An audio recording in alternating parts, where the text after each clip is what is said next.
So part one of the video series we worked on is the basic setup for military press, technique and execution.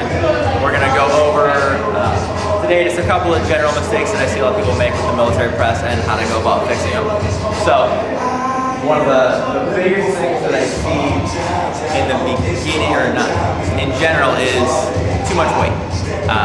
And when you use too much weight, a couple of things happen. One of the most common things that I see is people start turning it into a push press.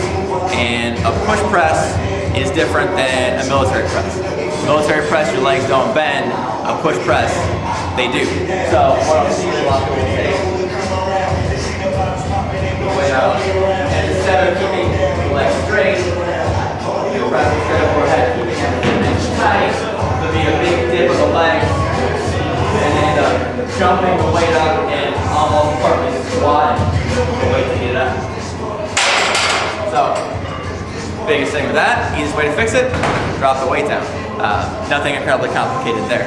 So your legs should stay straight, your butt should stay tight, there should be no knee bend.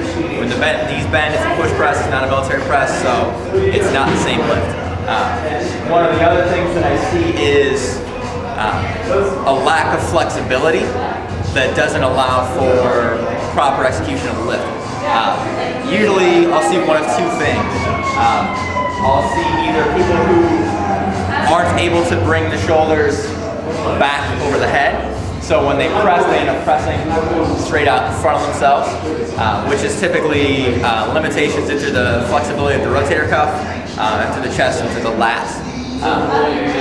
So that's one of the more common things I'll see. Otherwise, you'll see people just don't lock the weight out, which is usually, again, giving more tightness, more restriction to the shoulders, usually. A lot of times the side and the posterior deltoid. So one of the easiest ways to fix that, for example, if you're pressing out in front of you, then what will happen is as the weight gets heavier, you have to actually start leaning back to get the weight straight up instead of actually finishing with yourself all the way to the bar. It'll be hard to push yourself onto the bar if you're too tight. So unless a lot of that tightness is going to come from the chest and from the lats. It can also come from a weakness in the upper back, which just doesn't allow you to kind of pull yourself underneath the bar to get all the way locked out. So a couple of little easy tweaks that work pretty well. It's going to be some soft tissue work for the chest and for the lats. For the lats, you'll want to use a black foam roller.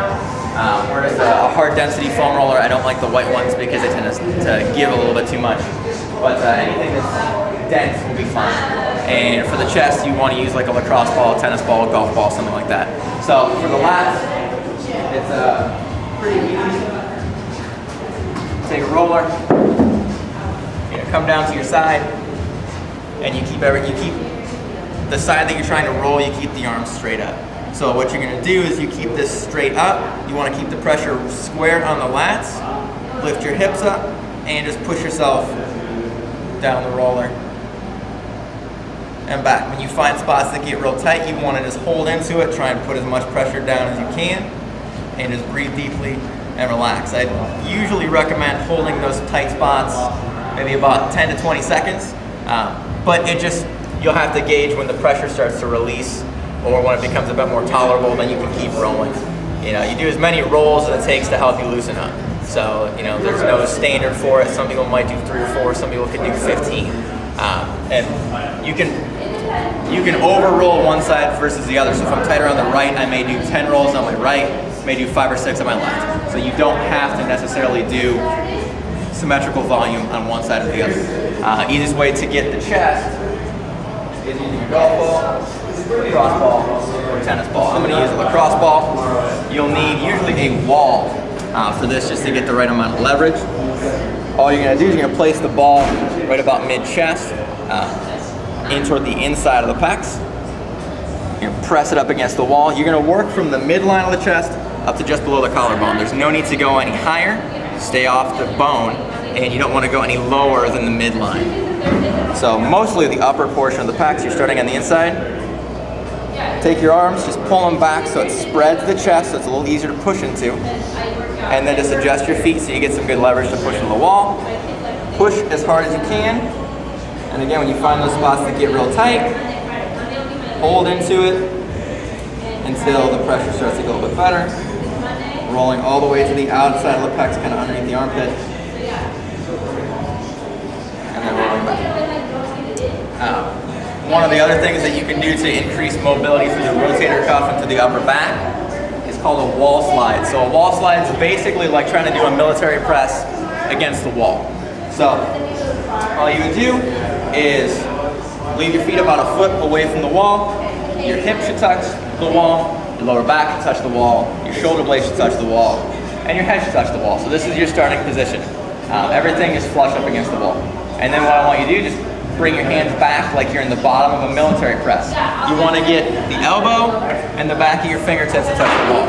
If you've got great flexibility, you might even be able to get the wrists, but definitely not everybody will be able to start there. A lot of people will be lucky just to get the fingertips and the elbows back against the wall. And you're essentially just going to perform a strict military press in this position. So you push straight up, nothing should drift away from the wall. So if I push up too high, my elbows will flare away from the wall. And that's where I want to stop my range of motion. So I push up as high as I can and simply pull back down as low as I can. You want to actually really focus on keeping the shoulder blades squeezed as tightly as you can, and that's going to help improve range of motion on the military press. So those are some of the most common mistakes I see made with the military press, and a couple of basic ways to fix them. That's it.